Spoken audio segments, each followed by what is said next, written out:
Ravi de vous retrouver pour cette troisième semaine des SCPI Perial. Nous sommes au mois de juin. Nous avons rendez-vous comme l'an dernier pour la première semaine à l'occasion des assemblées générales. On aura donc 5 émissions. Je vous donne tout de suite le programme. Il y en aura 4 qui sont les 4 prochaines qui seront consacrées chacune à des SCPI où on regardera les indicateurs de 2023, où l'on regardera les principales résolutions proposées en assemblée générale et où on regardera les perspectives 2024. Donc voici les rendez-vous. On se retrouvera demain à 18h avec PF Grand Paris. Ensuite, on se reposera un peu ce week-end. Puis on se retrouvera lundi, toujours à 18h avec PFO. Le lendemain, le mardi, toujours à 18h, PFO2. Et on conclura cette semaine des SCPI Perial avec PF Hospitalité Europe. Ce sera mercredi 12 à 18h. On commence tout de suite notre émission avec notre premier plateau où l'on va essayer de réfléchir à ce qui se passe dans l'univers des SCPI, dans le monde de la gestion de l'épargne immobilière, avec mes invités. Il est président du groupe Perial, Éric Cosra. Bonjour. Bonjour Jean-François. Et il est directeur financier du groupe Perial, c'est Vincent Lamotte. Vincent, bonjour. Bonjour Jean-François. Éric, je commence avec vous. C'était important d'avoir ce rendez-vous à ce moment-là de l'année ? Oui, parce qu'on arrive à un moment privilégié de l'année, qui sont les assemblées générales, et qui est un enjeu pour Perial de pouvoir dialoguer avec les associés de ces fonds et de pouvoir répondre à leurs questions, d'autant plus que nous vivons une période un petit peu singulière, et donc il est légitime que nous puissions dialoguer et utiliser les nouvelles technologies pour pouvoir donner de l'information à nos associés. Ça fait partie du service Perial que nous donnons chaque année.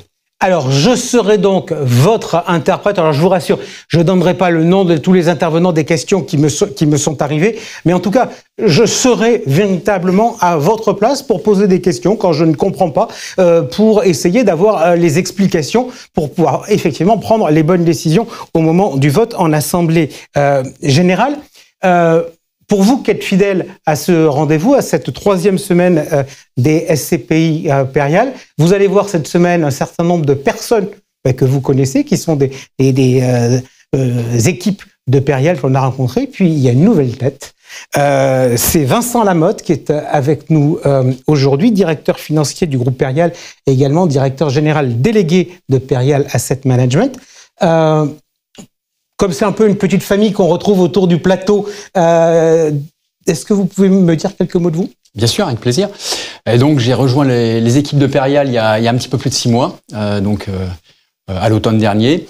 J'ai une double casquette, comme vous l'avez présenté. Donc, j'ai la casquette du directeur financier groupe, puisque Perial, c'est pas uniquement de l'asset management, c'est également une activité court terme. Et j'ai également la casquette directeur général délégué en charge des fonds, de la stratégie et du développement des fonds. Voilà. D'accord, parfait. Et du coup, ça me permet de me retourner vers vous, Éric, parce qu'on se dit Perial, on connaît. Qui se cache derrière Perial ? Alors Perial, c'est un groupe indépendant à capitaux familiaux. Donc nous sommes indépendants depuis 1966, qui est l'année de création de Perial. Et Perial a été créé par mon père, qui est à l'origine des premières SCPI. Oui, exactement, qui est à l'origine des premières SCPI. Et donc, nous avons 55 ans d'existence et d'expérience sur les SCPI. Donc, nous avons déjà connu des crises par le passé et des périodes plus de développement. Et donc, nous maîtrisons bien le produit SCPI. OK. Vincent, je reviens vers vous.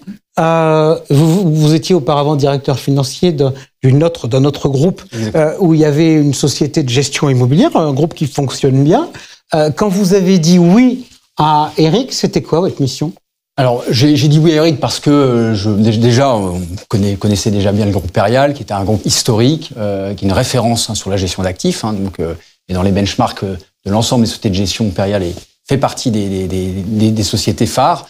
Et donc, Éric m'a proposé une mission qui est très intéressante, une mission de consolidation des fonds existants, de travail, d'amélioration des fonds existants, et puis également m'a confié toute la partie développement des nouveaux produits et des nouveaux produits financiers, des produits de placement. Donc c'est une mission extrêmement intéressante que je n'avais pas dans mon précédent poste. Ça veut dire quoi ? Ça veut dire qu'il y a des ambitions de création de produits, il y a des opportunités immobilières ? Alors, oui, bien sûr, le momentum de marché aujourd'hui offre des vraies opportunités immobilières, des opportunités de marché. sur des classes d'actifs peut-être un petit peu différentes de ce qu'on avait l'habitude chez Perial de faire. Mais évidemment, on y travaille activement et on a un petit peu d'expérience maintenant dans ces types de produits. Ok, on a fait les présentations. Si vous le voulez bien, on va faire un petit état des lieux, puisqu'on est en période d'assemblée générale de ce qui s'est passé en 2023 et de là où on en est aujourd'hui. On rentrera bien évidemment pour vous dans le détail. Donc, je vous ai dit, on fera chacune des SCPI. On fera PF Grand Paris, on fera PFO, PFO2 et PF Hospitalité Europe. Et puis, on va essayer de réfléchir. Parce que vous le disiez, vous avez un peu d'expérience dans l'univers des SCPI qui ont quand même un produit qui a pas mal évolué dans le temps. Donc, pour voir un peu les évolutions qu'on pourrait avoir. Première question, simple. Je reviens en septembre dernier. Vous annoncez les baisses de prix de part de vos 4 SCPI. D'un coup, ça a été un peu une surprise pour certains. Pourquoi tout a baissé d'un coup ? Alors, d'abord, ça a été un moment important qui n'était pas intégré, puisque c'est l'AMF, l'autorité des marchés financiers, notre organisme de tutelle, qui a demandé à l'ensemble des sociétés de gestion de procéder à une réévaluation de leur patrimoine au mois de juin. Ce qui est exceptionnel, puisque traditionnellement, les SCPI ont une expertise annuelle qui se passe en décembre. Pourquoi cette demande de l'AMF ? C'est elle craignait que les fonds immobiliers étaient surévalués. Et pourquoi elle considérait qu'ils étaient surévalués ? Parce que nous avons constaté, et pendant toute l'année 2023, mais une dimension qui avait commencé en 2022, l'augmentation progressive des taux d'intérêt. Progressive et massive. Alors, Christine Lagarde n'y est pas avec le dos de la cuillère. Exactement. Alors, il y a eu ce moment choc, et nous avons eu, historique dans l'histoire économique moderne, nous avons eu une succession de 10 augmentations donc successives des taux d'intérêt, et on est passé des taux d'intérêt qui étaient quasiment proches de zéro à plus de 4%. Donc effet de la hausse des taux avec des évolutions différenciées selon les typologies de marché ? Alors, ce qui est mécanique, c'est que lorsque les taux d'intérêt montent, la valeur des actifs baisse. Et donc, nous avons expertisé nos patrimoines et nous avons constaté que tous les marchés de l'immobilier étaient en baisse. Pas uniquement en France, également dans les pays de la zone euro où nous sommes présents. Et c'était toutes les classes d'actifs immobiliers confondues, donc le résidentiel, le bureau, le commerce, etc. Et donc, nous avons constaté donc cette baisse massive des experts, c'est donc à dire d'experts, qui était beaucoup plus liée à un réajustement financier des valeurs d'actifs et non pas de transactions immobilières. Et donc, nous avons fait le choix douloureux mais nécessaire de se dire nous allons baisser les valeurs de nos fonds et d'une manière assez importante puisque nous étions proches de l'expertise de fin d'année et que nous avons voulu anticiper les expertises de fin d'année et de faire une seule baisse plutôt que d'en faire 2. Alors, c'est un choix difficile à faire, que Perial a fait parce que Perial est dans la vérité et dans la transparence, et c'est un choix douloureux, et c'est un impact douloureux pour les associés qui ont vu effectivement la valeur de leurs fonds baisser. Mais on est convaincu que même si c'est douloureux sur le court terme, nous avons raison sur le long terme. Ok, donc si on parle de la douleur, il y a certaines personnes qui évoquent la douleur sur un autre sujet, qui est un sujet important, c'est la liquidité des SCPI, c'est un sujet dont on ne parlait pas jusqu'à présent, qui fait maintenant la une des journaux. Quid de la situation sur la liquidité des SCPI et le Perial ?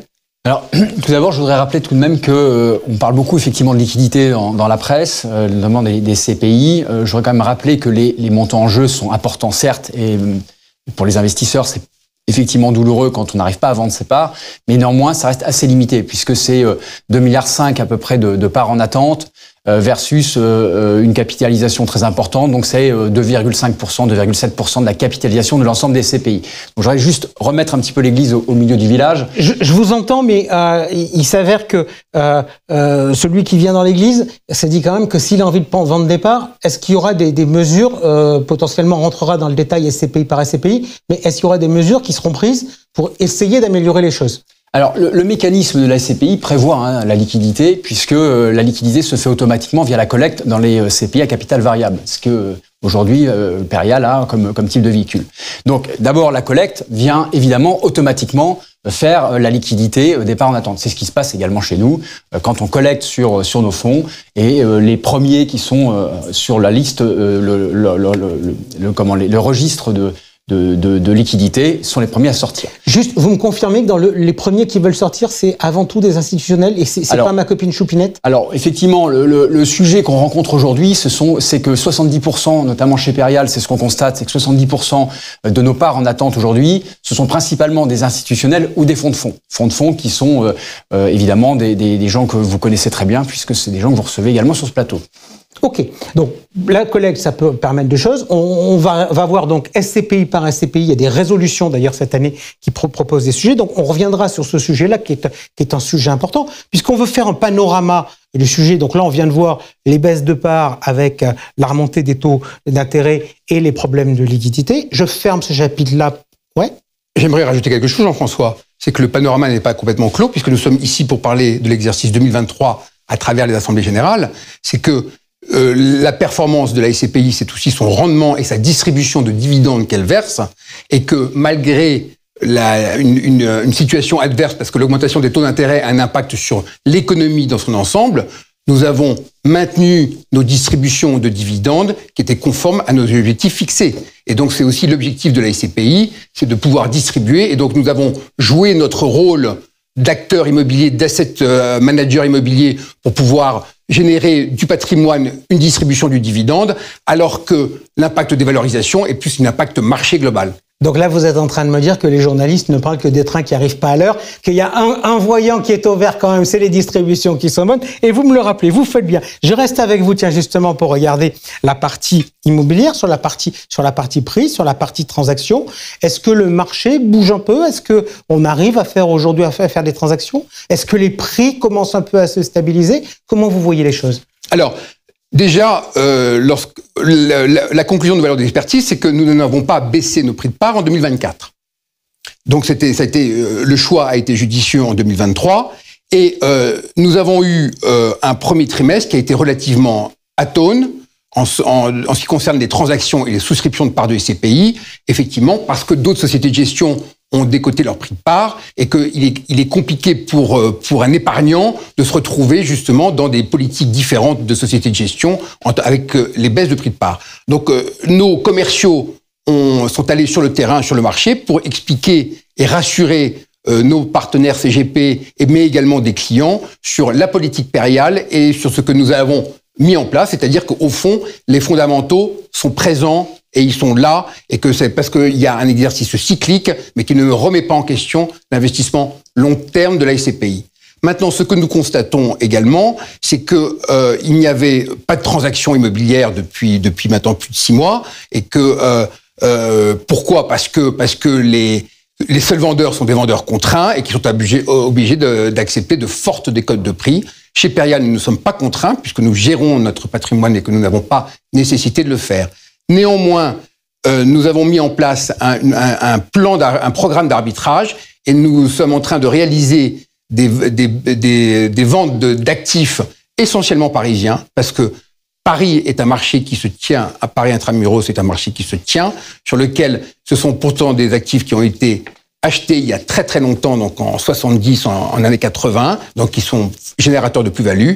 Et là, il y a un véritable marché avec des investisseurs privés, des family office, qui sont intéressés par l'immobilier et qui continuent d'investir dans l'immobilier, surtout quand cet immobilier-là est bien situé.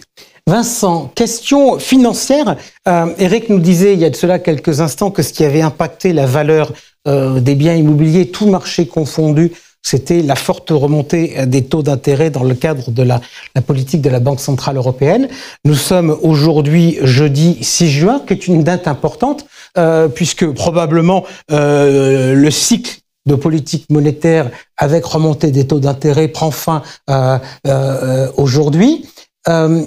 Comment vous êtes très attentif aux déclarations de Christine Lagarde et vous dites que l'évolution des taux d'intérêt est un élément important pour les prix de l'immobilier à l'avenir? Alors, comme l'a rappelé Eric, effectivement, la corrélation entre les prix de l'immobilier et les taux d'intérêt est directe. Hein. C'est-à-dire que une valeur d'immobilier, c'est un taux d'intérêt plus ce qu'on appelle une prime de risque. Donc, évidemment, quand les taux augmentent, la prime de risque, soit elle se réduit, soit elle reste la même et donc le taux de capitalisation fait que la valeur de l'immeuble baisse. D'accord, on rappelle, c'est à peu près le même principe que sur une obligation à taux fixe, c'est-à-dire que quand les taux montent, le prix s'ajuste à la baisse, et quand les taux baissent, le prix s'ajuste à la hausse. Exactement. Et donc, les conséquences de ces hausses de taux que vous venez de rappeler ont fait que les investisseurs se sont plutôt précipités sur les classes actions et obligations, et donc ont plutôt laissé l'immobilier au détriment de ces autres produits d'investissement. Aujourd'hui, la spirale de la hausse, elle a été terminée fin 2023. Il y a des anticipations de baisse, effectivement, vous le rappelez, avec la BCE qui risque de baisser ses taux de l'ordre de 0,25 et en plusieurs fois avant la fin de 2024. Et donc, par conséquent, on a une certaine conviction aujourd'hui, c'est que la baisse des prix de l'immobilier, elle est quasiment derrière nous. On a encore quelques ajustements à venir, mais c'est quasiment derrière nous. Et ça, on le surveille évidemment au quotidien. Parce que c'est aussi un déclencheur sur nos nouveaux produits, sur des nouvelles classes d'actifs et nouveaux produits d'investissement. Ok, je voudrais que, justement, puisqu'on parle de déclencheur sur ces nouveaux investissements, etc., je voudrais qu'on réfléchisse sur deux choses. Vous me dites que le niveau des taux d'intérêt fait que ça nous laisse à penser que la baisse, elle est grosso modo derrière nous. Il y aura peut-être éventuellement quelques ajustements.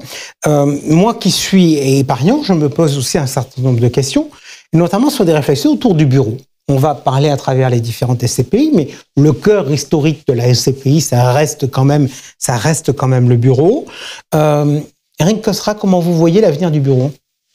Alors, le bureau est une classe d'actifs immobiliers. D'abord, il faut rappeler que c'est la classe d'actifs immobiliers la plus importante après le résidentiel.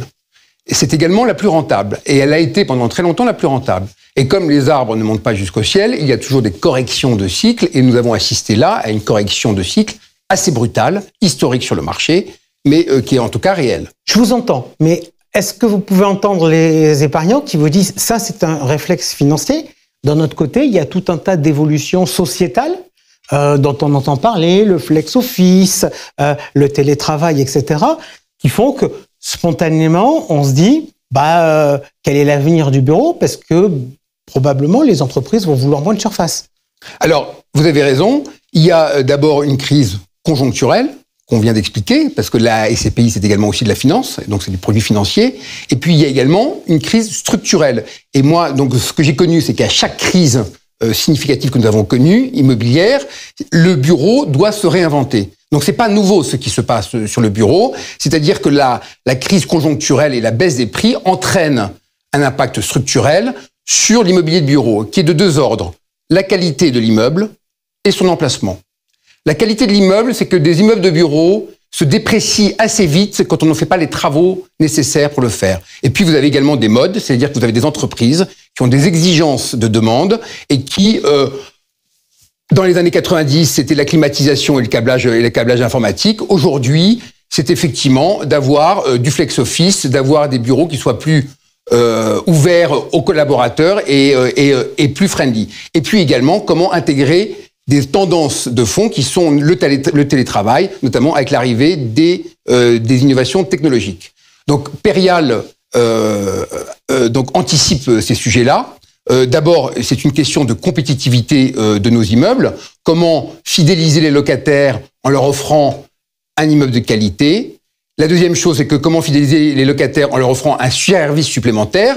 Et Perial a créé sa propre marque de coworking, c'est-à-dire qu'a installé dans ses immeubles de locaux vacants, donc Factories, qui est un espace de coworking qui est plutôt en région parisienne et en première couronne.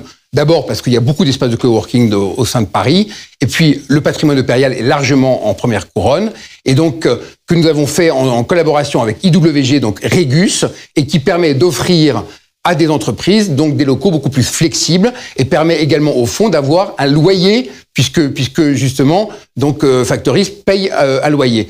Donc nous anticipons tous ces sujets-là, et puis vous avez des immeubles qui sont définitivement obsolètes parce qu'ils ne correspondent pas aux besoins des entreprises, ou qui sont en périphérie, c'est-à-dire que l'emplacement ne correspond plus aux besoins et des exigences des entreprises, parce que transport en commun, parce que zone qui a évolué. Et dans ce cas-là, il y a la décision de Perial qui est d'arbitrer ces immeubles, ou alors de les transformer et de les restructurer. Je voudrais maintenant qu'on parle de la dette.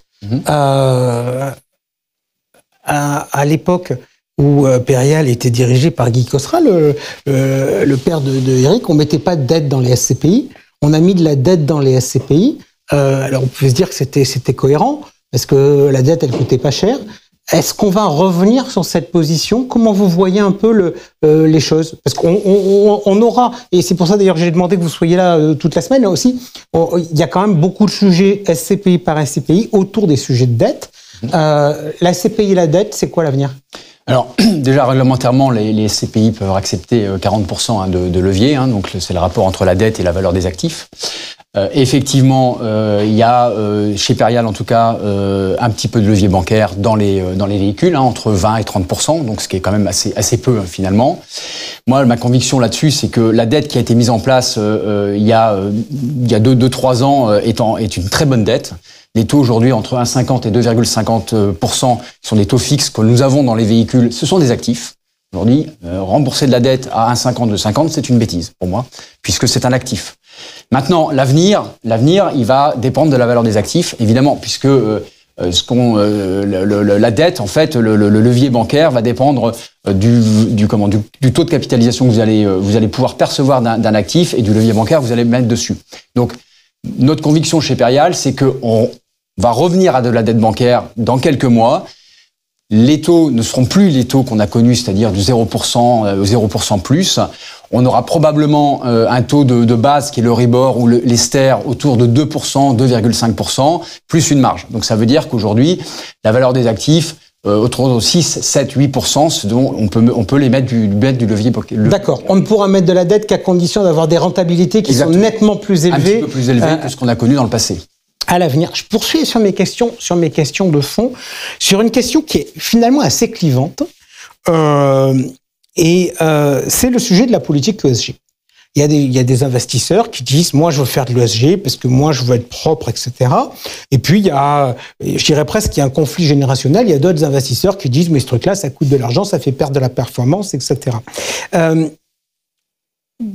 crois que c'était lors de la première émission où on avait dit, il ne peut pas y avoir une entreprise qui développe une vraie politique ESG sans implication forte du patron.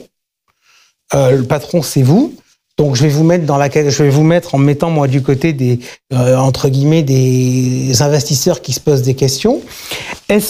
Quelle est la pertinence de poursuivre une politique ESG, sachant qu'en pratique, ça doit quand même coûter de l'argent pour remettre les immeubles en état, etc. Est-ce que finalement, cet argent, il serait pas mieux dans ma poche d'investisseur? Ce que nous devons, en tant qu'asset manager, on doit gérer à la fois le court terme, avec les distributions trimestrielles, avec les performances annuelles, et nous devons gérer le long terme. Et ça, c'est dans l'ADN de Perial, qui a capitaux familiaux, donc qui a vocation à durer, dans lequel les actionnaires sont assez, je dirais, raisonnables en ce qui concerne le retour sur investissement, et donc nous avons toute la latitude de pouvoir gérer un patrimoine sur le long terme. Le développement durable en immobilier, c'est quoi? Moi, 2 chiffres. C'est que l'immobilier est le 2e consommateur de gaz à effet de serre du secteur après les transports.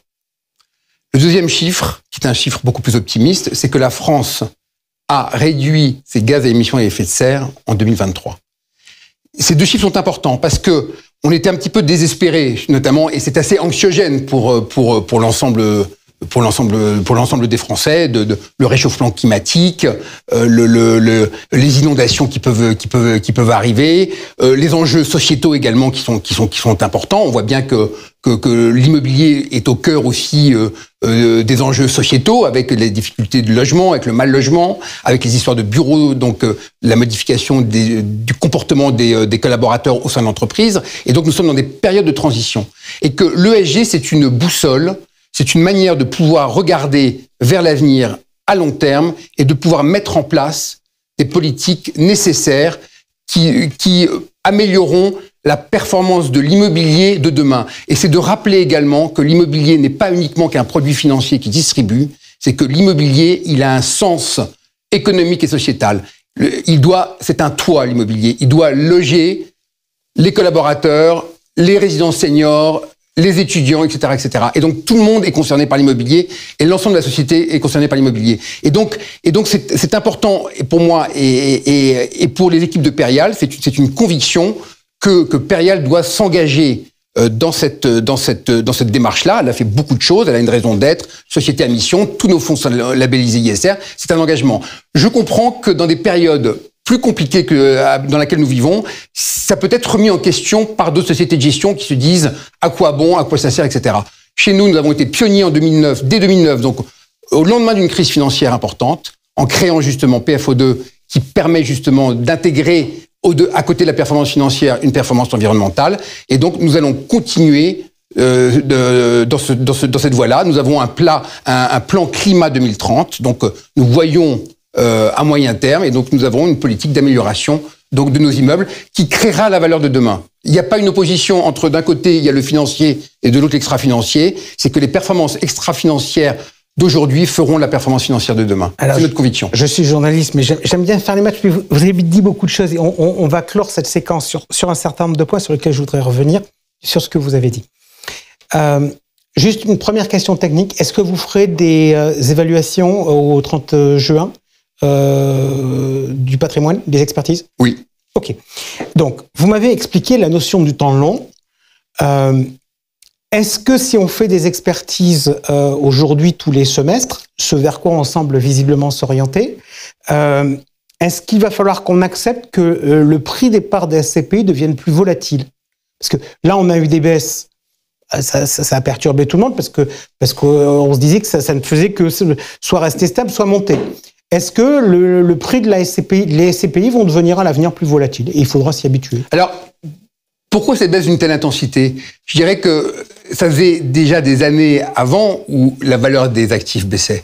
Donc, on l'avait constaté en 2022. Simplement, c'est que la SCPI a des mécanismes pour pouvoir appréhender ces baisses de valeur d'actifs. Maintenant, la question que vous posez, c'est que oui, nous allons pratiquer des expertises semestrielles. C'est une bonne chose. On vit quand même aussi dans un environnement qui est beaucoup plus volatile. On est beaucoup plus intégré dans le monde financier et c'est une bonne chose également. Et que on vit dans un univers où toutes les choses bougent beaucoup et on sait que ce qui se passe aux États-Unis ou en Chine a des répercussions également dans notre pays et sur nos actifs. Donc, il est important de pouvoir accompagner ça et de pas faire un immobilier qui serait une espèce de poche isolée des autres classes d'actifs, ce qu'elle a été à un moment d'ailleurs à l'ancienne. Et donc, ces expertises sont importantes. Ça ne veut pas dire qu'il y aura des baisses de prix de part à chaque fois. Simplement, c'est important d'avoir ce rendez-vous avec les experts pour être sûr que les vendeurs et les acquéreurs puissent acheter au bon prix. Et ça ne remettra pas en question le placement long terme. C'est-à-dire que vous pouvez avoir des variations un peu plus importantes en immobilier. On ne sera pas la bourse et on n'a pas vocation à être la bourse. Simplement, c'est que sur le long terme, ça ne remettra pas en question la stabilité des revenus et également donc une valorisation régulière des patrimoines. Vincent, dans les matchs, je vais faire référence à l'histoire. Avant, on achetait des SCPI simplement pour le rendement. Et puis, on a découvert le concept de la plus-value. Est-ce qu'à l'avenir, les SCPI seront plus un produit de rendement ou un produit de plus-value? Alors, aujourd'hui, on parle beaucoup de rendement puisqu'on est dans un momentum de marché où c'est le rendement qui va prédominer sur la plus-value parce qu'il y a eu des baisses de valeur. Mais néanmoins, c'est un produit qui est mixte, la SCPI. C'est un produit qui doit dégager du rendement de manière très régulière et puis qui doit, grâce au travail d'asset management, grâce à l'amélioration des actifs, on parlait de l'ESG, on parlait de l'amélioration green, donner de la valeur à l'actif. Et donc, dégager de la plus-value. Aujourd'hui, le momentum de marché n'est pas favorable aux plus-values, évidemment. Mais encore une fois, je voudrais le rappeler, c'est que la SCPI est un placement long terme. C'est un placement sur 10 ans minimum. C'est un placement qui est d'abord du rendement. Et puis, la plus-value, elle est grâce à l'asset manager. La SCPI, c'est un placement financier ou c'est un placement immobilier? C'est la question que tous les acteurs de la SCPI se posent depuis 50 ans. Je pense que c'est un produit qui combine justement les deux atouts je dirais, à la fois de la finance, c'est-à-dire d'être en permanence en compétition avec les autres produits financiers. Et je crois que la financiarisation de l'immobilier et des SCPI, d'abord, en ont fait un produit qui était beaucoup plus conséquent, alors qu'il était un produit beaucoup plus marginal à l'époque. Et on voit bien que maintenant, on doit se mesurer aux autres classes d'actifs, ce qui nécessite pour les asset managers et pour les sociétés de gestion d'être beaucoup plus concurrentiel, et qu'il y a donc un travail qui est quotidien à faire et qui est beaucoup plus important. On pourrait avoir l'impression qu'on gère des fonds de value, mais c'est-à-dire que pour maintenir cette distribution linéaire et pour maintenir justement ce patrimoine qui appartient à nos associés, il faut effectivement énormément travailler en plus. Voilà, maintenant, elle reste, et c'est aussi la conviction de Perial, c'est que ça reste un patrimoine immobilier. C'est aussi pourquoi beaucoup de nos associés nous ont rejoints, parce que c'est un patrimoine immobilier. On sait que l'immobilier, c'est de l'actif tangible. Ce sont des immeubles, que ces immeubles peuvent être remis en question, mais en tout cas, ça ne remet pas en question, ça ne remet pas en question leur valorisation sur le long terme. Et puis, c'est-à-dire que c'est que vous avez une classe d'actifs qui a son importance sur le long terme. Et d'ailleurs, l'immobilier est la classe d'actifs la plus prisée des Français. Donc les SCPI répondent à la fois à ce sujet de produit qui est un produit beaucoup plus réactif et agile pour des Français qui n'ont pas forcément les moyens d'avoir un patrimoine conséquent. Éric Kostra, merci beaucoup d'avoir été avec nous pour ouvrir cette 3e semaine des SCPI Perial.